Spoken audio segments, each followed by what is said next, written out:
ونصلي ونسلم على رسوله الكريم أما بعد فأعوذ بالله من الشيطان الرجيم بسم الله الرحمن الرحيم رب اشرح لي صدري ويسر لي أمري واحلل عقدة من لساني يفقهوا قولي صدق اللہ مولانا العظیم۔ محبت سے باواز بلند درود شریف پڑھ لیجیے۔ اللہم صلی علی سیدنا و مولانا محمد وعلی آل سیدنا و مولانا محمد وبارک وسلم صلاۃ و سلام علیک یا سیدی یا رسول اللہ وعلی آلک و اصحابک یا حبیب اللہ۔ درس قرآن کی آج نشست نمبر 315۔ آج انشاءاللہ تعالی سورہ آل عمران جس پر ہماری گفتگو چل رہی ہے اس کی آیت مبارکہ آیت نمبر 157 کے متعلق انشاءاللہ گفتگو کا آغاز کریں گے، اور پچھلی نشستوں کی کچھ باتیں آپ کے سامنے عرض کروں گا، اس کے بعد پھر ہم گفتگو کو آگے بڑھائیں گے۔ کیا ارشاد فرمایا کہ وَلَئِن قُتِلْتُمْ فِي سَبِيلِ اللَّهِ أَوْ مُتْتُمْ لَمَغْفِرَةٌ مِّنَ اللَّهِ وَرَحْمَةٌ خَيْرٌ مِّمَّا يَجْمَعُونَ۔ سورہ آل عمران کی آیت مبارکہ میں اللہ تبارک و تعالی نے ارشاد فرمایا کہ جو مفہوم اللہ نے یہاں پر بیان فرمایا ہے وہ یہ ہے کہ اللہ کی مغفرت اور اس کی رحمت دنیا کی تمام نعمتوں اور لذتوں سے کہیں زیادہ افضل ہے۔ جو اللہ کی جانب سے رحمت ہوتی ہے، چاہے وہ موت کی شکل میں ہو یا شہادت کی صورت میں ہو، یہ دونوں چیزیں ہی اللہ تبارک و تعالی نے جو دنیا میں انسان کو نعمتیں عطا فرما رکھی ہیں، ہر لحاظ سے اخروی نعمتیں، آخرت کی نعمتیں کہیں زیادہ افضل بھی ہیں اور بہتر بھی ہیں۔ تو اسی پر انشاءاللہ آج کی یہ گفتگو ہوگی۔ اللہ کریم کی بارگاہ میں دعا ہے کہ مجھے حق بیان کرنے اور ہم تمام کو اس حق کے مطابق عمل پیرا ہونے کی توفیق عطا فرمائے۔ اللہ نے ارشاد فرمایا کہ اللہ کی مغفرت اور اس کی رحمت ان چیزوں سے بہتر ہے جو تم جمع کرتے ہو۔ اب ہم کیا جمع کرتے؟ مال جمع کرتے، دنیاوی آسائشوں کی طلب میں رہتے ہیں۔ تو اللہ ارشاد فرماتا ہے کہ دنیا میں جو کچھ بھی تم جمع کرتے ہو، چاہے وہ مال ہو، اولاد ہو، یا دنیا کی آسائشیں ہو، گھر ہو، سواری ہو، حتیٰ کہ کوئی بھی چیز ہو، فرمایا کہ ہر چیز اللہ کی مغفرت اور اس کی رحمت سے کہیں زیادہ بہتر ہے۔ اور اب بہتری کی وجوہات اللہ تعالیٰ کس انداز میں بیان فرما رہا ہے وہ ذرا غور طلب ہے ہم سب کے لیے۔ نمبر ایک وجہ تو یہ کہ جو شخص بھی دنیا کا مال جمع کر رہا ہے اور اسی میں مصروف ہے، جو شخص بھی دنیا کا مال جمع کر رہا ہے اور اسی میں مصروف ہے، تو ممکن ہے کہ وہ کل اس مال سے استفادہ نہ کر سکے۔ ممکن ہے، کیونکہ ہو سکتا ہے کہ وہ کل کا سورج دیکھنے سے پہلے ہی اس دار فانی سے رخصت ہو جائے۔ لیکن جو شخص اس کے مقابلے میں اللہ کی مغفرت اور اس کی رحمت حاصل کرنے کے لیے عملی جد و جہد کرتا ہے، علمی لحاظ سے، عملی لحاظ سے جہاد کرتا ہے، اب اگر وہ اس راہ میں انتقال کر گیا یا میدان جہاد میں شہید ہو گیا، تو اللہ تبارک و تعالی آخرت میں اس کو اپنی خاص رحمتوں سے نوازے گا۔ تو اس شخص کو جو رحمت اور اللہ کی جانب سے جو انعامات ملیں گے آخرت میں، وہ اس شخص سے کہیں زیادہ بہتر ہیں جو دنیا میں رہ کر مال کے حصول میں لگا ہوا ہے۔ کیونکہ مال کو حاصل کرنے کے بعد آپ کو یہ یقین نہیں ہے نا کہ اس مال سے آپ نے ہی استفادہ کرنا ہے یا آپ کے ورثاء کریں گے بعد میں۔ اس کی مثالیں بھری ہوئی ہیں معاشرے میں کہ مال اکٹھا کوئی کرتا ہے، جمع کوئی اور کرتا ہے، اس کو استعمال کوئی اور کرتا ہے۔ تو اسی لیے اللہ نے فرمایا کہ رحمت خیر مما یجمعون، وہ اس سے کہیں زیادہ بہتر ہے۔ اب دوسری وجہ اس میں کہ ہو سکتا ہے دنیا کا مال جمع کرنے والا زندہ بھی رہے، یعنی انتقال نہ کرے، جو مال اس نے جمع کیا ہے وہ زندہ رہ کر اس مال سے استفادہ بھی کرے، لیکن یہ ممکن ہے کہ وہ مال اس کے پاس آئندہ آنے والے کل میں باقی نہ رہے۔ یہ ممکن ہے نا کہ وہ مال دوسرے دن ضائع ہو جائے، کیونکہ کتنے ہی لوگ ایسے ہیں جو دنیا میں جو کل امیر تھے ایک دن کے اندر غریب ہو جاتے ہیں یا ان کے مال کا نقصان ہو جاتا ہے کاروباری لحاظ سے۔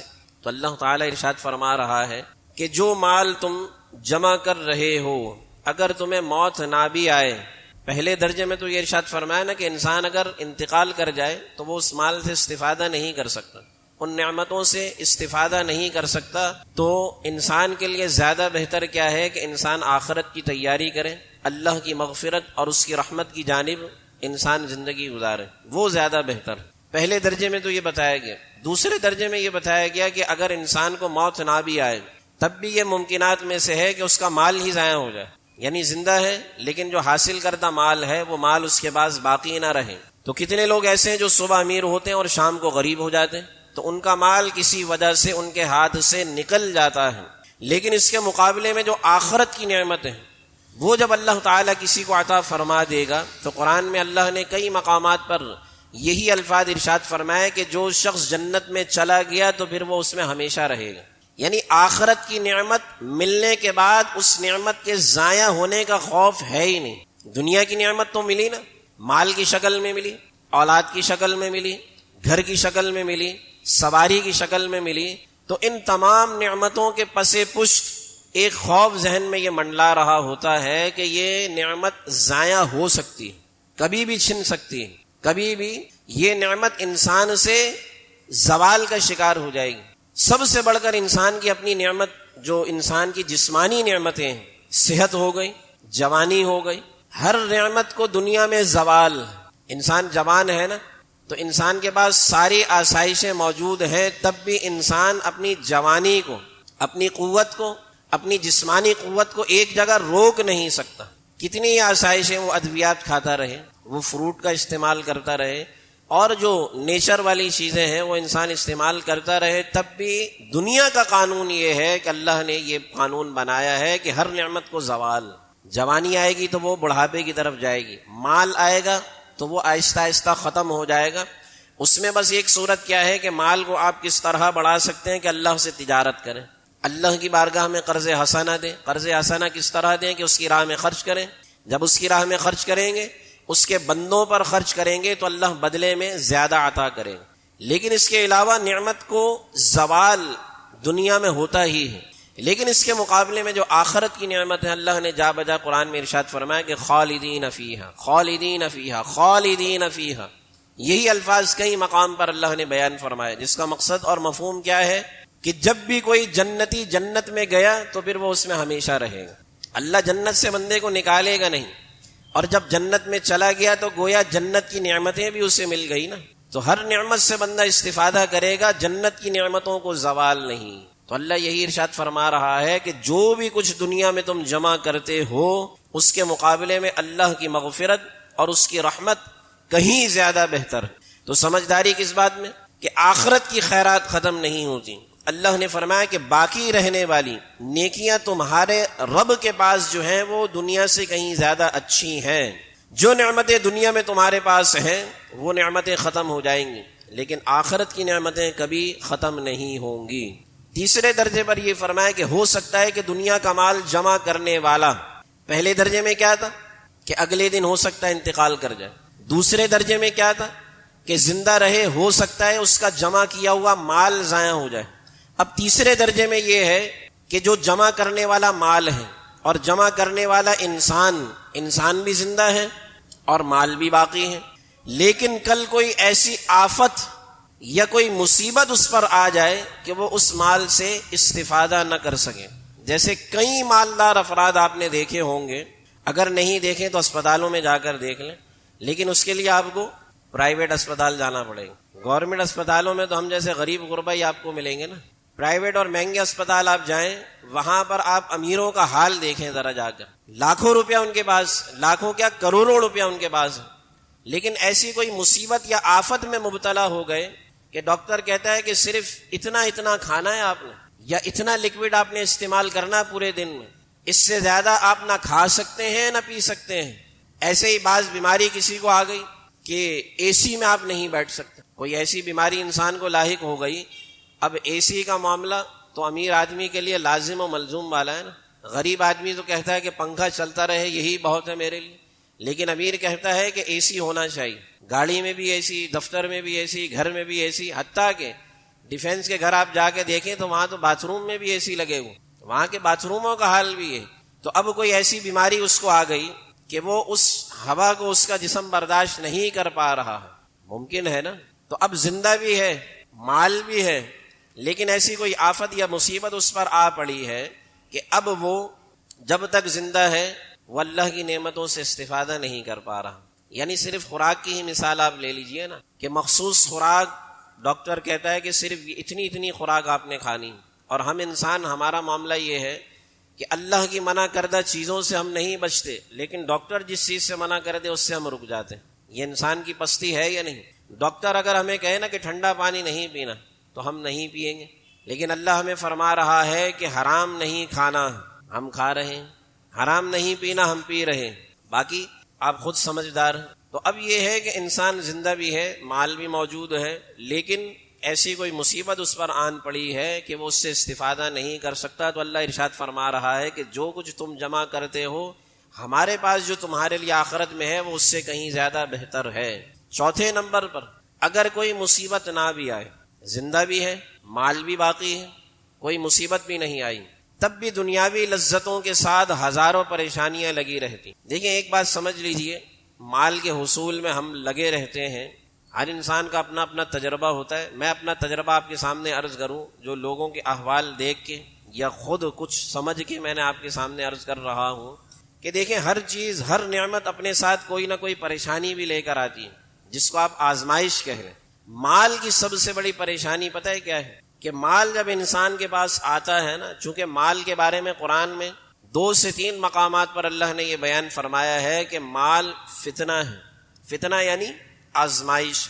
مال سب سے پہلی آزمائش جو بندے کے پاس لے کر آتا ہے، انسان کا سکون ختم ہو جاتا۔ یہ بڑی میں گہرائی والی بات آپ کے سامنے عرض کر رہا ہوں کہ مال کے ساتھ جو سب سے پہلی آزمائش بندے پر آتی ہے وہ انسان کا سکون ختم ہو جاتا۔ باقی پریشانیاں تو سب بعد کی ہیں، سب سے پہلی آزمائش جو مال اپنے ساتھ لے کر آتا ہے وہ انسان کا سکون برباد کر دیتا۔ انسان پرسکون نہیں رہتا۔ مال اگر اس کے پاس ہے، ہر وقت کسی نہ کسی ٹینشن میں مبتلا رہے گا۔ اب کوئی ٹینشن اگر نہیں ہے، نہ بیماری کی، نہ اور کسی قسم کی، نہ اولاد کی، نہ ازواج کی، نہ گھر کی، نہ سواری کی، تب بھی وہ اس مال کے ضائع ہونے کے خوف میں مبتلا رہے گا اور اس کی وجہ سے بے سکونی کی کیفیت میں مبتلا رہے گا۔ تو یہی بات ارشاد کی جا رہی ہے، یہی بات یہاں پر بیان ہو رہی ہے کہ اگر کوئی مصیبت نہ بھی آئے تب بھی دنیاوی لذتوں کے ساتھ ہزاروں پریشانیاں لگی رہتی، اور ہر نعمت خطرات کے غلاف میں لپٹی ہوئی ہوتی ہے۔ ہر نعمت، کوئی بھی نعمت آپ کو ملی تو اس کے ساتھ ایک خطرہ آپ کے ذہن میں منڈلا رہا ہوتا ہے کہ کہیں یہ نعمت مجھ سے زائل نہ ہو جائے۔ حالانکہ اللہ نے قرآن مجید فرقان حمید میں نعمت کی زیادتی کا ایک قاعدہ کلیہ ہمیں کیا دیا ہے کہ اگر نعمت برقرار رکھنی، اگر ہم چاہتے ہیں کہ جو نعمت ہمیں ملی ہے وہ برقرار بھی رہے، دائمی بھی رہے، ہمیشہ رہے اور اس میں برکت بھی رہے، تو اللہ نے ارشاد فرمایا کہ شکر کی کیفیت کو اپناؤ، اٹھتے بیٹھتے اللہ کا شکر ادا کرو۔ شکر کی کیفیت جب بندہ اپناتا ہے، لئن شکرتم لازیدنکم، اللہ ارشاد فرماتا ہے کہ ہم اس نعمت میں زیادتی کر دیتے۔ زیادتی کا مطلب ہرگز یہ نہیں ہے کہ وہ نعمت زیادہ ہو جاتی، بعض دفعہ اللہ اپنی شان کے مطابق زیادہ بھی کر دیتا ہے، لیکن زیادتی کا مفہوم وہاں پر یہ ہے کہ اللہ اس میں برکت ڈال دیتا ہے، اللہ اس میں برکت ڈال دیتا ہے۔ تو برکت جب آ جاتی ہے تو انسان پھر جو خطرات انسان کے ذہن میں لاحق ہیں، انسان ان خطرات سے بچ جاتا ہے۔ اور مال کی آزمائش انسان کو جب گھیرتی ہے نا، تو اچھے بڑے پڑھے لکھے لوگ، متقی نمازی پرہیزگار لوگ میں نے دیکھے کہ وہ اس آزمائش سے بڑی مشکل سے نکلتے ہیں۔ مال کی آزمائش بڑی خطرناک ہوتی ہے۔ آپ کے معاشرے میں ایسی کئی مثالیں موجود ہوں گی کہ مال آنے کے بعد وہ اپنی اوقات سے باہر آ جاتے ہیں، اپنے کپڑوں سے باہر آ جاتے ہیں، اور ان کا رویہ ہی تبدیل ہو جاتا ہے، ان کے معاملات ہی تبدیل ہو جاتے ہیں۔ تو وہ دراصل مال کی آزمائش ہوتی ہے جس میں وہ مبتلا ہوئے ہیں۔ حق حلال انسان کمائے تو حق حلال کی برکتیں کچھ اور ہوتی ہیں۔ حرام کمائی انسان کے کردار میں، اس کے الفاظ میں چیخ چیخ کر بتا رہی ہوتی ہے کہ یہ مال حرام کماتا ہے، مال حرام کھاتا ہے۔ حق حلال لوگوں کے پاس آپ بیٹھیں تو ان کے پاس بیٹھنے کے آپ خود محسوس کریں گے کہ معاملات اور روحانیت کچھ اور ہی ہوگی، وہیں ان کی بنسبت مال حرام والوں کے پاس آپ بیٹھیں تو وہاں کے معاملات کچھ اور ہوں گے۔ تو 5ویں نمبر پر یہ وجہ بیان کی جاتی ہے کہ اگر ان خطرات اور پریشانیوں سے صرف نظر بھی کر لی جائے، یعنی ان کو پس پشت ڈال دیا جائے، تب بھی دنیا کی لذتیں اور نعمتیں بہرحال فانی ہے۔ انسان زندہ بھی ہے، مال اس کے پاس برقرار بھی ہے، کوئی مصیبت یا آفت بھی نہیں آئی، اور مال کا خطرہ، اس کے چھن جانے کا خطرہ بھی اس کو نہیں ہے، تب بھی بہرحال یہ بات اپنی جگہ مسلمہ ہے کہ دنیا کی تمام نعمتیں، تمام آسائشیں یہ فانی ہیں۔ ایک نہ ایک دن ختم ہو جائیں گی. اس کے مقابلے میں جو آخرت کی نعمتیں، آخرت کی لذت اور آخرت کی جو ابدی نعمتیں اللہ تعالیٰ نے تیار فرمائی ہیں وہ ہمیشہ باقی رہیں گی. تو جس نعمت اور لذت کے ساتھ ہر وقت ختم ہو جانے کا خوف ہو، چھن جانے کا خوف ہو، ضائع ہو جانے کا خوف ہو، تو اس کے مقابلے میں یقیناً وہ نعمت 1000 درجے بہتر ہوتی ہے کہ جس کے ضائع ہونے کا انسان کو خوف نہیں ہے، اور وہ ابدی نعمتیں.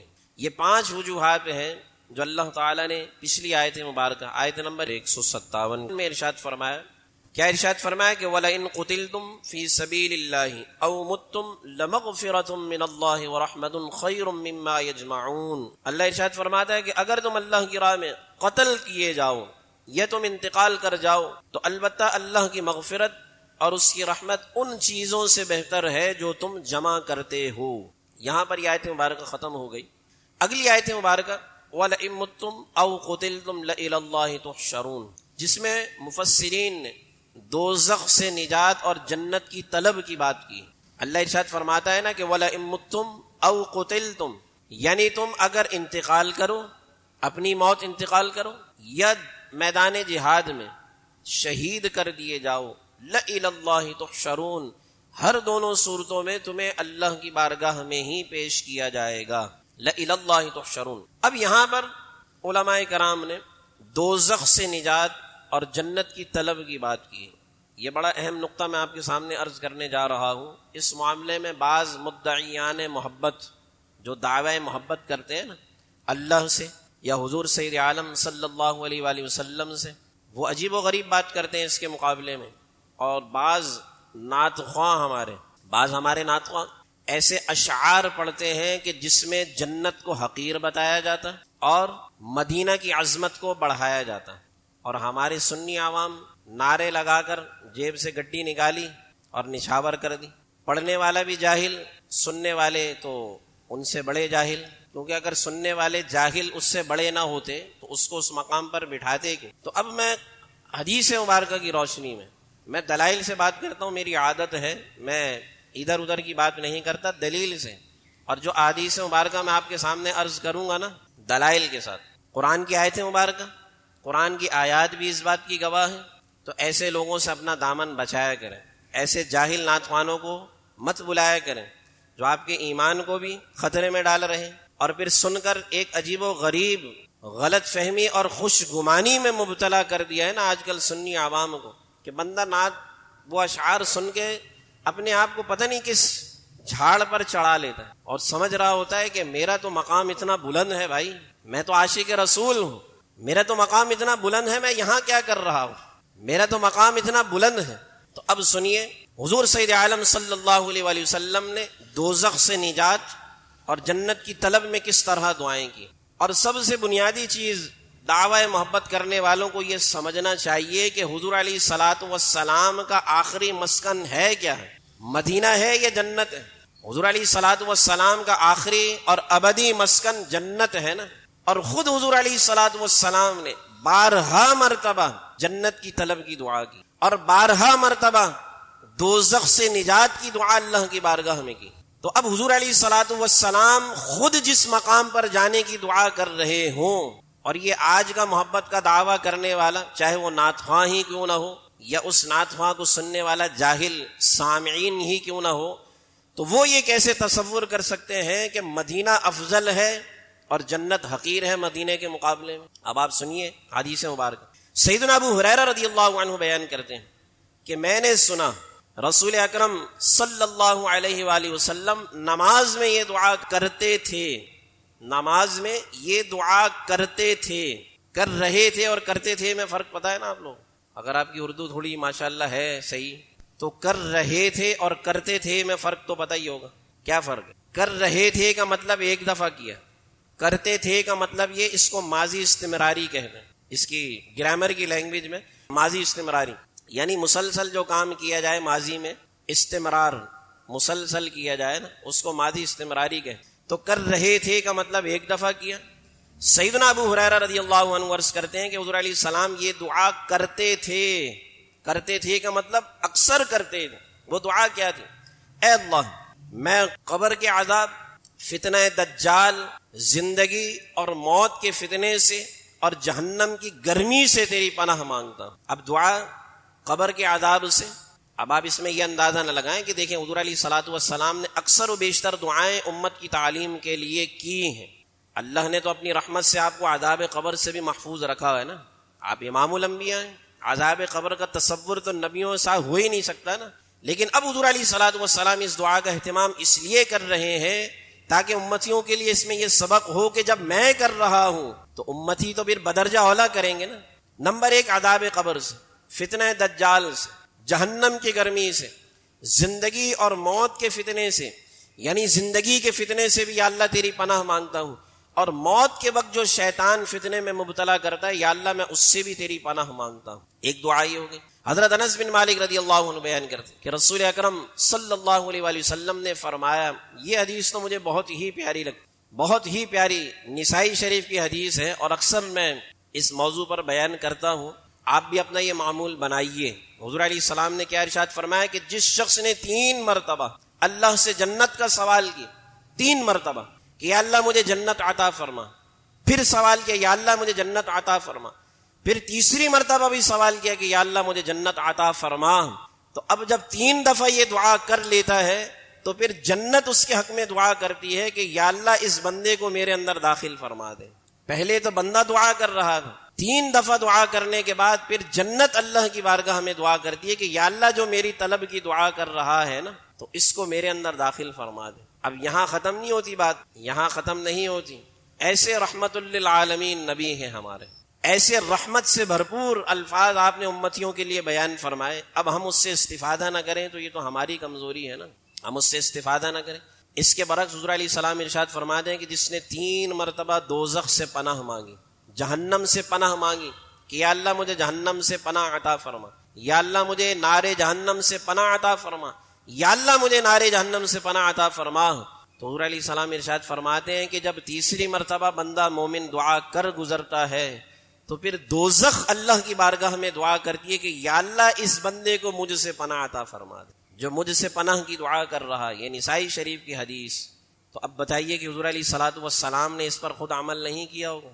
آپ نے 12 مرتبہ جنت اور جنت الفردوس، ایک حدیث مبارکہ میں تو حضور علیہ السلام نے فرمایا نا کہ جنت کے 100 درجے، فرمایا کہ ہر 2 درجوں میں آسمان اور زمین جتنا فاصلہ ہے، یہ جتنا آسمان اور زمین کے برابر فاصلہ ہے، ہر درجے میں ہر ایک درجہ دوسرے درجے سے اتنا بڑا ہے، اور ٹوٹل 100 درجے۔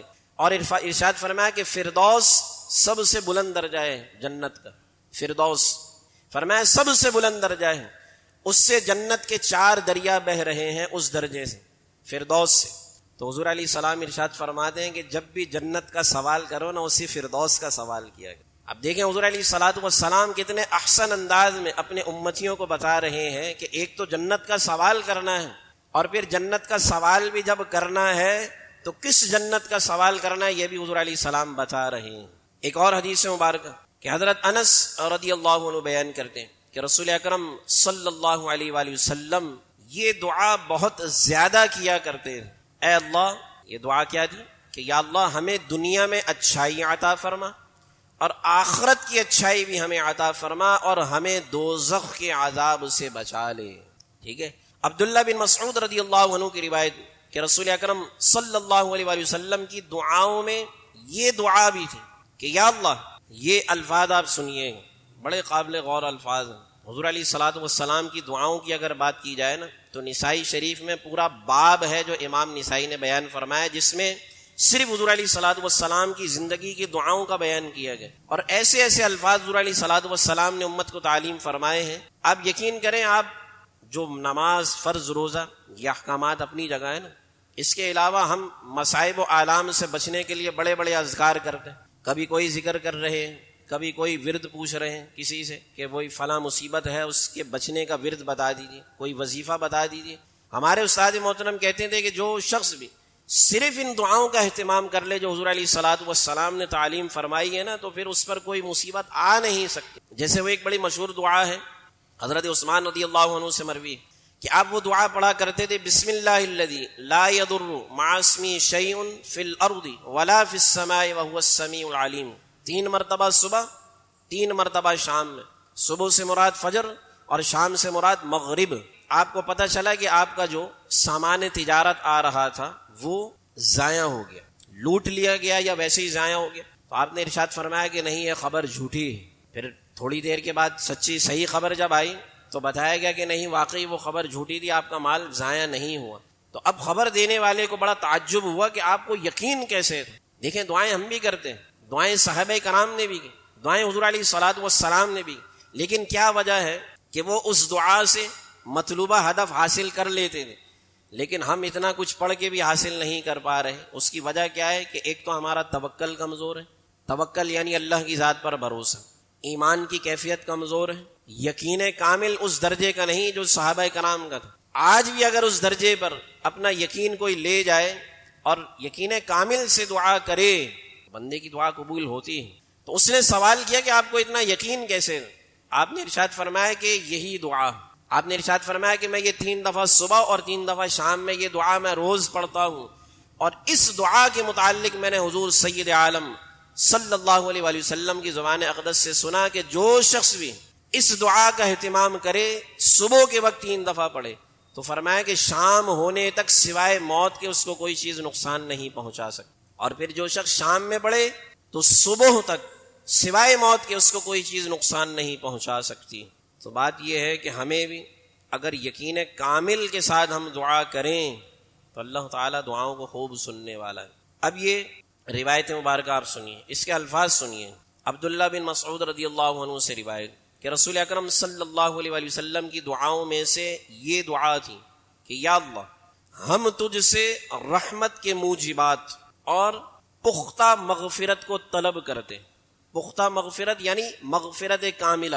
اللہ جب کسی کی مغفرت کاملہ فرما دے تو اس سے زیادہ ستھرا انسان کون ہوگا؟ حضور علیہ السلام اللہ کی بارگاہ میں عرض کرتے ہیں کہ رحمت کے موجبات، رحمت کے موجبات کا مطلب یہ ہے کہ ان امور کی یا اللہ ہم توفیق تجھ سے طلب کر رہے ہیں کہ جس کو ہم کریں اور ہم پر رحمت واجب ہو جائے۔ رحمت کے موجبات کا سوال کرتے کہ یا اللہ ہمیں ایسے امور سر انجام دینے کی توفیق عطا فرما دے کہ جس سے تیری رحمت ہمارے حصے میں آ جائے، اور مغفرت کاملہ کو تیری بارگاہ سے طلب کر دے، اور ہر گناہ سے سلامتی، ہر گناہ سے سلامتی اور نیکی کی سہولت طلب کرتے ہیں، اور جنت کی کامیابی اور تیری مدد سے دوزخ سے نجات طلب کرتے ہیں۔ جنت کی کامیابی اور دوزخ کی نجات صرف اللہ کی مدد سے ہی ممکن، اللہ کی مدد کے بغیر ممکن نہیں ہے، کیونکہ بخاری شریف کی ہی غالباً ایک حدیث مبارکہ ہے، صحیح ستہ کی حدیث مبارکہ، جس کا مفہوم کیا ہے کہ حضور علیہ الصلوۃ والسلام نے ایک موقع پر ارشاد فرمایا کہ قیامت کے دن،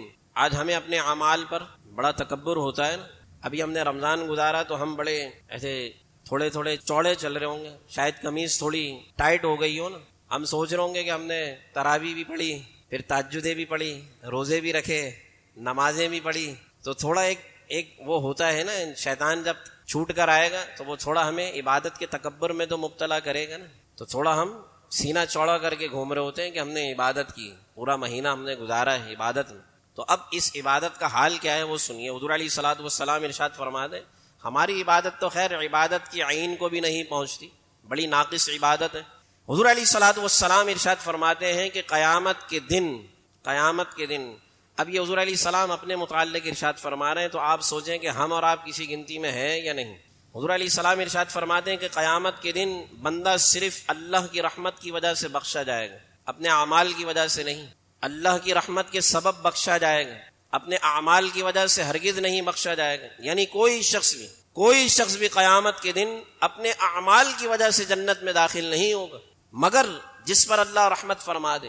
اب فوراً صحابی نے سوال کر دیا کہ یا رسول اللہ، کیا آپ بھی، یعنی یہ بات کیا آپ امتیوں کے لیے بیان فرما رہے ہیں کہ یا اس بات میں آپ بھی شامل ہیں کہ یا رسول اللہ کیا آپ بھی؟ حضور علیہ السلام ارشاد فرماتے ہیں کہ ہاں میں بھی، لیکن اللہ کی رحمت نے مجھے ڈھانپ لیا ہے، اللہ کی رحمت نے مجھے ڈھانپ لیا ہے۔ تو اب آپ بتائیے کہ ہم کہاں کھڑے ہوئے؟ ہم نے جو عبادات کی ہیں وہ پتہ نہیں مقبول ہیں بھی یا نہیں، اور پھر ہم ان عبادات پر تکبر کا مظاہرہ کریں تو تکبر بنتا ہی نہیں ہے نا، فخر بنتا ہی نہیں، عبادت تو انسان کو عاجزی سکھاتی. وہ پہلے کے لوگ تھے، جملہ ذرا غور سے سن لیجئے گا کہ وہ پہلے کے لوگ تھے جو سب کچھ کر کے بھی، سب کچھ مراد فرائض، نمازیں پوری، اس کے بعد تہجد، پھر نفلی روزے، صدقات، خیرات، علمی کام، لوگوں کی فلاح و بہبود والے کام، وہ سب کچھ کر کے بھی اس غم میں مبتلا رہتے تھے کہ پتہ نہیں ہماری عبادت اللہ کو پسند ہے یا نہیں. جیسے شیخ سری سختی رحمۃ اللہ تعالی علیہ کی مثال میں اکثر دیتا ہوں. آپ اکثر آئینہ دیکھا کرتے تو مریدین نے پوچھا کہ شاید خود نمائی کی وجہ سے دیکھتے ہیں. جیسے ہمیں عادت ہوتی ہے نا، گھر میں آئیں گے فوراً آئینہ دیکھیں گے، بھائی صحیح لگ رہا ہوں یا نہیں، کوئی ٹوپی ٹیڑھی تو نہیں ہو رہی، کوئی بال تو نہیں آگے پیچھے ہوا ہوا. تو ہم تو اپنی خود نمائی کی وجہ سے دیکھتے. تو مریدوں کو بھی یہی گمان ہوا کہ شاید خود نمائی کی وجہ سے دیکھتے. تو پوچھا کہ حضرت آپ بار بار آئینہ کیوں دیکھتے ہیں؟ تو آپ نے جو جملہ ارشاد فرمایا نا وہ غور طلب ہے. آپ نے ارشاد فرمایا کہ میں آئینہ اس لیے دیکھتا ہوں کہیں میری بد اعمالیوں کی وجہ سے میرا چہرہ تبدیل تو نہیں ہوگا. اللہ. اور آج ہمارا حال کیا ہے؟ ہم کچھ نہ کر کے بھی خوش گمانیوں کی بڑی اونچی منزل پر کھڑے ہوئے ہیں، اور خوش گمانیوں میں مبتلا کرنے والے آج کل کے یہ نعت خواں حضرات. یہ تو سونے پہ سہاگا والی بات ہے نا، کہ انہوں نے تو اور چار چاند لگائے ہوئے ہیں عوام کو جاہل کرنے میں، عوام کو دین سے دور کرنے میں. اب آج یہی ہمارے معاشرے کے لوگ محفل نعت میں تو ساری رات بیٹھ جائیں گے، لیکن درس قرآن کی کوئی محفل ہو یا کسی عالم کا بیان سننے کے لیے پھر کام یاد آ جاتا ہے لوگ کہ وہ فلاں کام یا فلاں شخص میرا انتظار کر رہا ہے. لیکن محفل نعت میں آپ پوری رات بٹھا لیں، 3 گھنٹے کی محفل نعت آپ کرا لیں، بالکل آرام سے بیٹھے رہیں گے، جھومتے رہیں گے، سنتے رہیں گے. دیکھیں میں نعت خوانی کو برا نہیں کہہ رہا، آپ کہیں میری بات سے یہ مسئلہ اخذ کر لیں. میں مروجہ نعت خوانی کی بات کر رہا ہوں کہ جس طرف اب علماء منع کر رہے ہیں نا عوام جا رہی. اب آپ سنیے امام اعظم ابو حنیفہ رحمۃ اللہ تعالی. بات یہ ہے کہ بات یہاں پر یہ تو آپ نے سمجھ لی کہ جنت کی دعا حضور علیہ السلام نے بھی کی ہے. جنت انتہائی افضل مقام ہے، اللہ کی رضا کا مقام ہے. یعنی جنت جس کو مل گئی تو گویا اس کو اس بات کا ثبوت مل گیا کہ اللہ مجھ سے راضی ہے نا، تو گویا اللہ کی رضا کا مقام ہوا نا.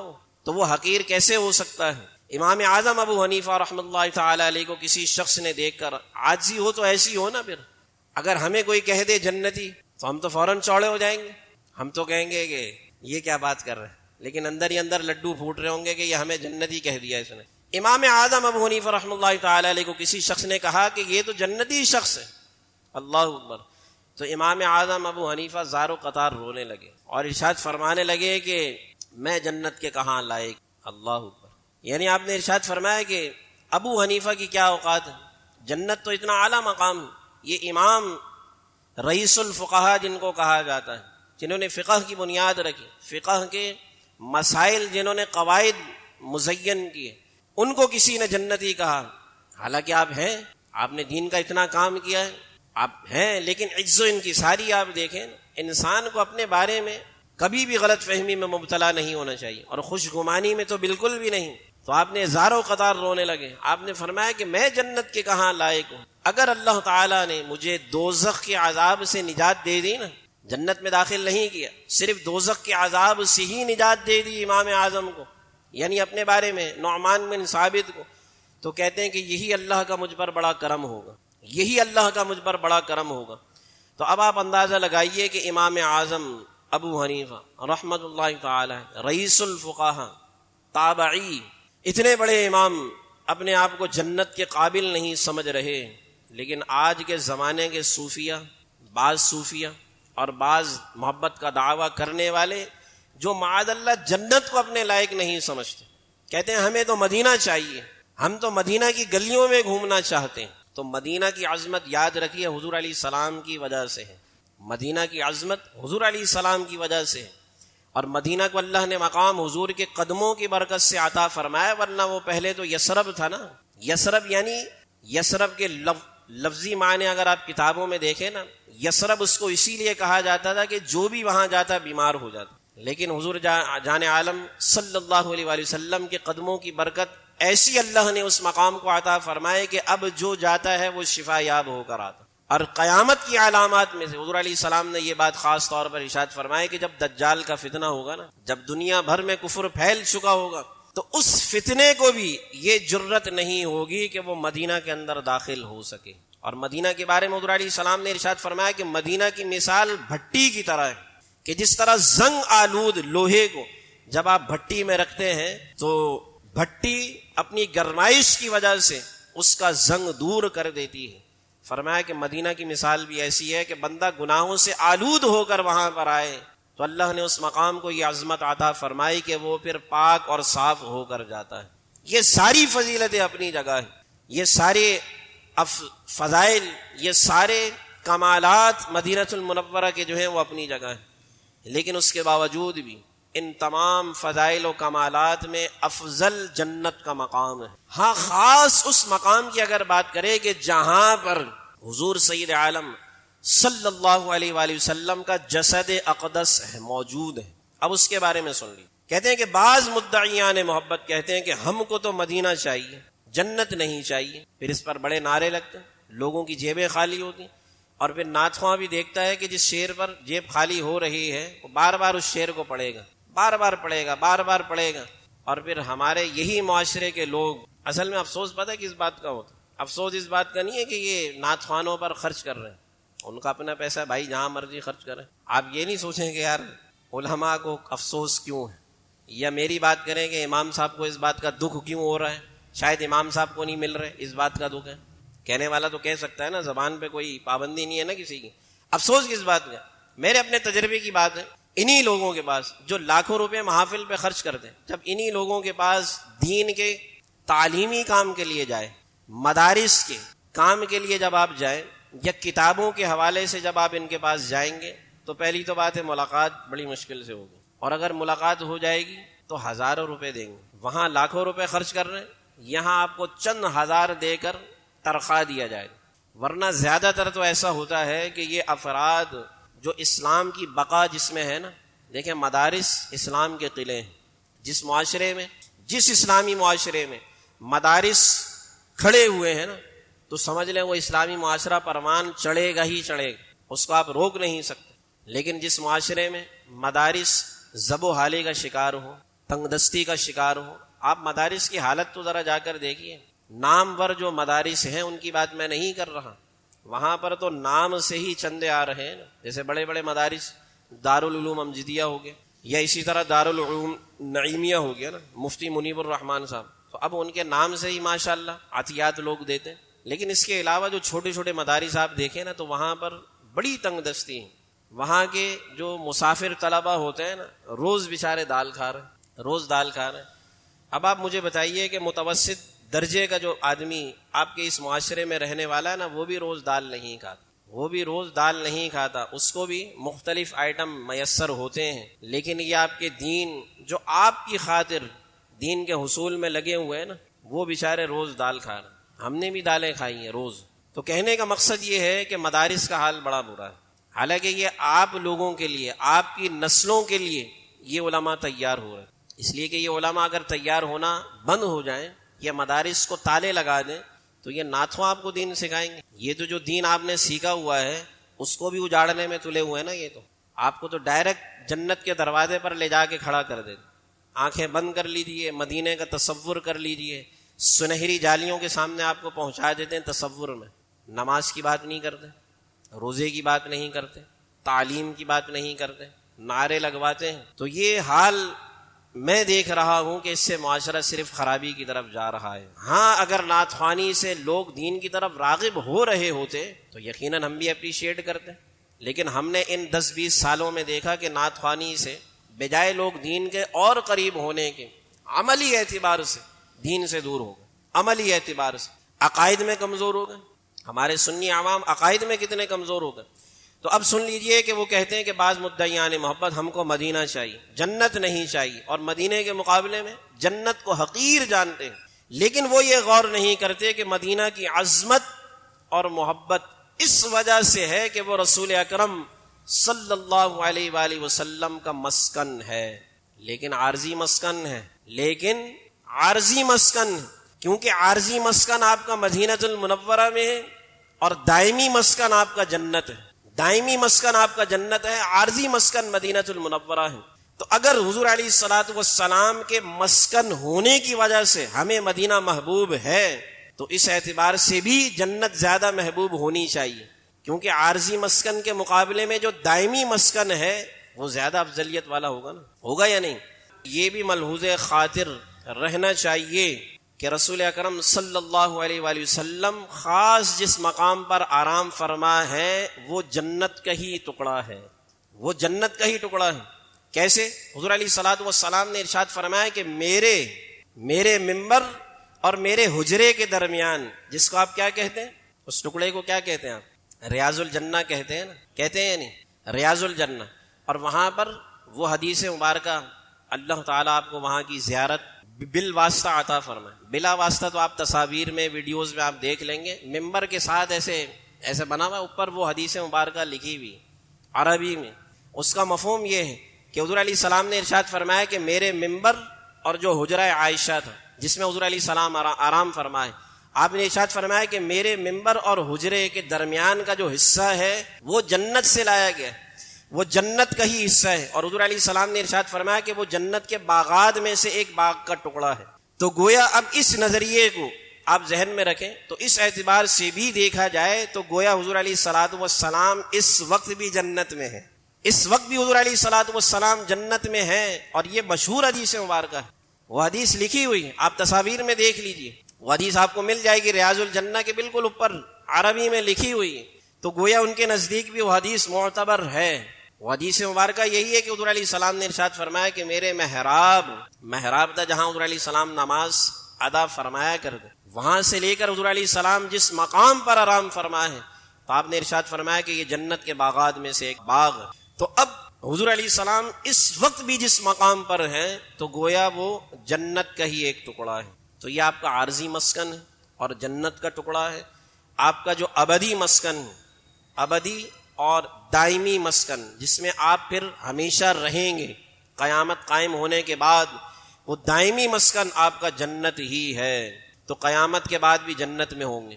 تو اول آخر جنت ہی کو محبوب قرار دینا چاہیے، اور مدینہ منورہ کی محبوبیت جنت کے بعد ہے۔ جنت افضل درجہ ہے، فرسٹ پرائیورٹی، اس کے بعد ثانوی درجہ مدینہ المنورہ کا ہے۔ لیکن خاص اس مقام کی اگر بات کریں تو وہ حدیث مبارکہ موجود ہیں کہ جو حضور علیہ الصلوۃ والسلام جس مقام پر آرام فرما ہے وہ بیت اللہ شریف سے حتیٰ کہ عرش الہی سے بھی افضل ہے۔